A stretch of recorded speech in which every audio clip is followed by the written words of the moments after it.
રાજ્ય ઉપર મિની વાવાઝોડાનો ખતરો સાથે જ નૈઋત્યના ચોમાસાને લઈને અને અત્યારે આગળ વધીને ટકરાયેલું રેમલ નામના વાવાઝોડાને લઈને મોટા સમાચાર સામે આવ્યા છે। સાથે જ પ્રી મોન્સૂન એક્ટિવિટીની અસરો 2024નું ચોમાસાને લઈને પણ મોટી અપડેટ સામે આવી છે।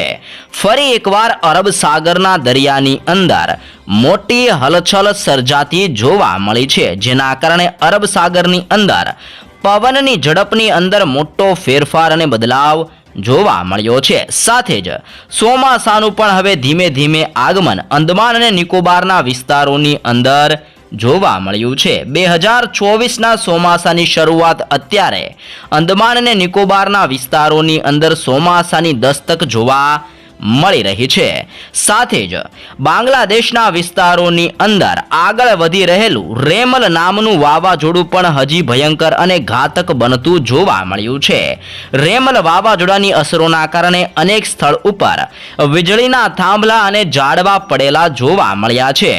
બાંગ્લાદેશના વિસ્તારોની અંદર હજી પણ રેમલ વાવાઝોડાનો કાળો કહેર જોવા મળ્યો છે, જેના કારણે 36 લોકોના મોત, વાવાઝોડાના કારણે ભારે વરસાદ પડવાના કારણે ભૂસ્ખલન થવાના કારણે મિઝોરમની અંદર અનેક લોકોના મોત થયા છે। મિઝોરમની અંદર પણ 24 લોકોના મોત ભૂસ્ખલન થવાના કારણે લોકોના મોત થઈ ગયા છે ને હજી પણ આ વાવાઝોડું અત્યંત તીવ્ર બનતું જોવા મળ્યું છે। વાવાઝોડાની અસરના કારણે ભુવનેશ્વર, ધાનબડ, વિશાખાપટ્ટનમનો વિસ્તાર, ઢાકા, કલાઈના વિસ્તારોની અંદર અને બાંગ્લાદેશના આખાઈ વિસ્તારોની અંદર આજે ભારે તીવ્ર પવનની ગતિવિધિઓ સાથે મેઘતાંડવ થવાને લઈને રેડ એલર્ટ દર્શાવવામાં આવી રહ્યું છે।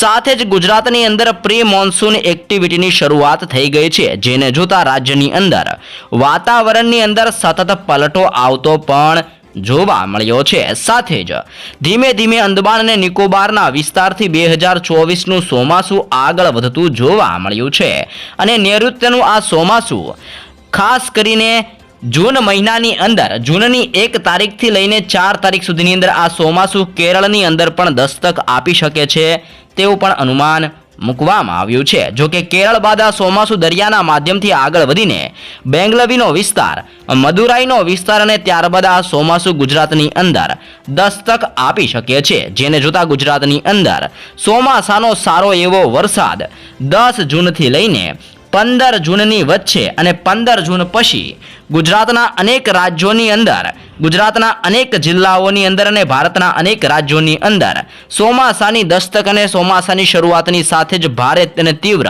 પવનની ગતિવિધિઓ સાથે વરસાદ જોવા મળવાનો છે।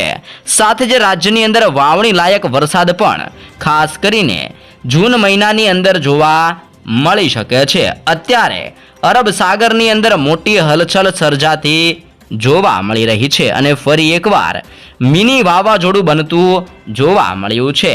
અરબ સાગરમાંથી ફૂંકાતા સીધા જ પવનો ગુજરાત સાથે ટકરાતા જોવા મળી રહ્યા છે અને વાવાઝોડાની પણ ધીમી ધીમી અસરોના કારણે એટલે કે બાંગ્લાદેશના વિસ્તારોની અંદર, ભારતના પૂર્વોત્તર વિસ્તારોની અંદર જે અત્યારે રેમલ વાવાઝોડું ટકરાયું છે, જેમની પણ અસરો ગુજરાત ઉપર વર્તાતી જોવા મળી રહી છે।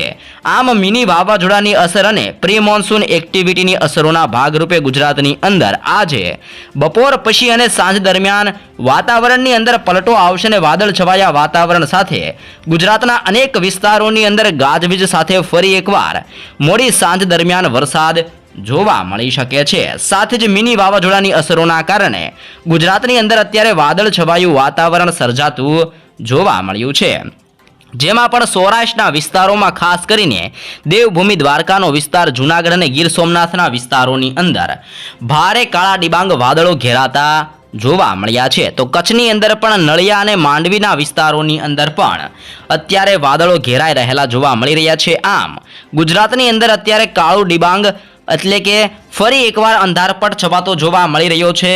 વાદળ છવાયું વાતાવરણ અત્યારે ગુજરાતની અંદર થતું જોવા મળી રહ્યું છે અને આજે બપોર પછી અને સાંજ દરમિયાન રાજ્યની અંદર મોટો પલટો આવશે। પલટાની સાથે ગુજરાતની અંદર આજે અને આવનાર 4 દિવસો સુધી હજી પણ ગાજવીજ, ભારે પવનની ગતિવિધિઓ સાથે રાજ્યની અંદર વરસાદનું સંકટ ટોળાઈ રહેલું છે, જેવી પણ આગાહી ગુજરાત માટે કરવામાં આવી છે। આગાહીને જોતા આજે ખાસ કરીને મહુવાનો વિસ્તાર, અલંગ ભાવનગરનો વિસ્તાર, અમરેલી, જૂનાગઢ, વેરાવળ, ઉનાના વિસ્તારોની અંદર, પોરબંદર, ભાનવડ, ગોંડલ, જસદણ, બોટાદ, ચોટીલા, રાજકોટ, જામનગર, સલાયાના વિસ્તારોની અંદર, દેવભૂમિ દ્વારકાના વિસ્તારો અને ખાસ કરીને સુરેન્દ્રનગર અને મોરબીના વિસ્તારોની અંદર પણ પલટો આવી શકે છે। પલટાની સાથે ભારે પવનની ગતિવિધિઓ જોવા મળશે। તેની સાથે સાથે સૌરાષ્ટ્રના વિસ્તારોની અંદર ટેમ્પરેચર 30 ડિગ્રીથી લઈને 32 ડિગ્રી સેલ્સિયસ સુધીનું ટેમ્પરેચર પણ અત્યારે સૌરાષ્ટ્રના વિસ્તારોમાં ભારે ટેમ્પરેચર જોવા મળી રહ્યું છે। કચ્છના વાતાવરણની અંદર પણ હવે મોટો પલટો આવી રહ્યો છે અને તીવ્ર પવનની ગતિવિધિઓ ફૂંકાતી જોવા મળી છે, જેના કારણે માંડવી અને નળિયાના વિસ્તારોની અંદર અંધારપટ છવાતો જોવા મળી રહ્યો છે। એ ઉપરાંત લખપતનો વિસ્તાર, બારડોલી, ગાંધીધામનો વિસ્તાર, રાપર અને ખાવડ વિસ્તારની અંદર પણ હવે વાતાવરણ બદલાતું જોવા મળી રહ્યું છે અને અરબ સાગરમાંથી ફૂંકાતા તીવ્ર પવનો ગુજરાતને તીવ્ર અસરો કરતા પણ હવે જોવા મળી રહ્યા છે।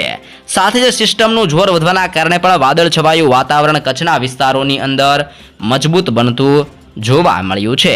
દક્ષિણ ગુજરાતના વિસ્તારોની અંદર 2 દિવસથી ઝરમર વરસાદ વરસતો જોવા મળ્યો છે અને આજે પણ વાદળ છવાયા વાતાવરણ સાથે ઝાપટા સ્વરૂપીય વરસાદ સાથે જ વાતાવરણની અંદર પલટો પણ આજે જોવા મળી શકે છે, જેમની અસરોના કારણે આહવાનો વિસ્તાર, ડાંગના વિસ્તારોની અંદર, રાજપીપળા, ભરૂચ, સુરત, વ્યારાનો વિસ્તાર, એ ઉપરાંત વલસાડના વિસ્તારોની અંદર, આમ નર્મદાના વિસ્તારોની સાથે દક્ષિણ ગુજરાતના સંપૂર્ણ જિલ્લાઓની અંદર આંધી, તુફાન અને વંટોળ સાથે પવનની ગતિવિધિઓ સાથે ફરી એકવાર વરસાદ જોવા મળી શકે છે, જેવી પણ આગાહી દર્શાવવામાં આવી રહી છે।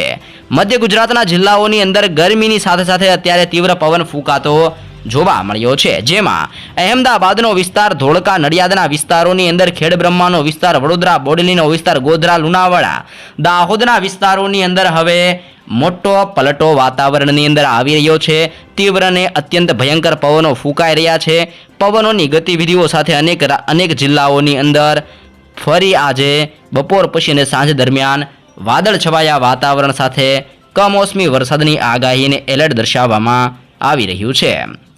તેની સાથે સાથે ઉત્તર ગુજરાતના જિલ્લાઓની અંદર પવનની ઝડપ હવે વધતી જોવા મળી છે। આવી રીતે કચ્છના વિસ્તારો અને સૌરાષ્ટ્રના વિસ્તારો બાદ આ પવનો આગળ વધીને હવે ઉત્તર ગુજરાતના જિલ્લાઓની અંદર ભટકાતા જોવા મળી રહ્યા છે, જેમની અસરોના કારણે આજે બનાસકાંઠા, સાબરકાંઠા, અરવલ્લી, પાટણ, મહેસાણા અને ગાંધીનગરના વિસ્તારોની અંદર ફરી ગાજવીજ અને ધોધમાર આંધી, તુફાન સાથે પવનોની સાથે વરસાદની આગાહી દર્શાવવામાં આવી છે।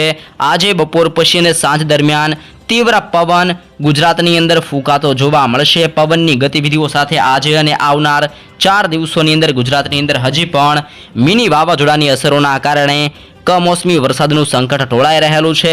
સાથે જ રેમલ વાવાઝોડું જે અત્યારે બાંગ્લાદેશના વિસ્તારોની અંદર ટકરાયેલું જોવા મળ્યું છે, જે રેમલ વાવાઝોડું પણ ભયંકર બનતું જોવા મળ્યું છે ને જેના કારણે મેઘ તાંડવ, મેઘ પ્રલયના દ્રશ્યો જોવા મળી રહ્યા છે। આંધી, તુફાન સાથે અનેક વિસ્તારોની અંદર ગાજવીજ સાથે વરસાદ વરસતો જોવા મળી રહ્યો છે અને ખાસ કરીને ચોમાસાની શરૂઆત અત્યારે અંદમાન અને નિકોબારના વિસ્તારોની અંદર થઈ ગઈ છે અને આ ચોમાસું ધીમે ધીમે આગળ વધીને કેરળના વિસ્તારોની અંદર પહોંચશે અને કેરળથી આ ચોમાસું આગળ વધીને ગુજરાતના વિસ્તારોની અંદર પહોંચતા ખાસ કરીને 10 તારીખથી લઈને 15 જૂન સુધીનો સમય લઈ શકે છે। એટલા માટે ખાસ કરીને જૂન મહિનાની અંદર ગુજરાતના અનેક જિલ્લાઓની અંદર આંધી, તુફાન સાથે ચોમાસાનું આગમન જોવા મળવાનું છે। અનેક જિલ્લાઓની અંદર ગાજવીજ સાથે ભારે અને તીવ્ર પવનની ગતિવિધિઓ સાથે કમોસમી વરસાદ જોવા મળશે, જેવી પણ મોટી આગાહી ગુજરાતને લઈને દર્શાવવામાં આવી રહી છે। તો આમ દેશની અંદર ચોમાસાની માહિતી સાથે જ વાવાઝોડાની અપડેટ મેળવવા માટે ખાસ કરીને ચેનલમાં નવા છો તો અત્યારે જ મિત્રો લાઈવ ગુજરાત સમાચાર યુટ્યુબ ચેનલને જરૂરથી દોસ્તો સબસ્ક્રાઇબ કરી લેજો।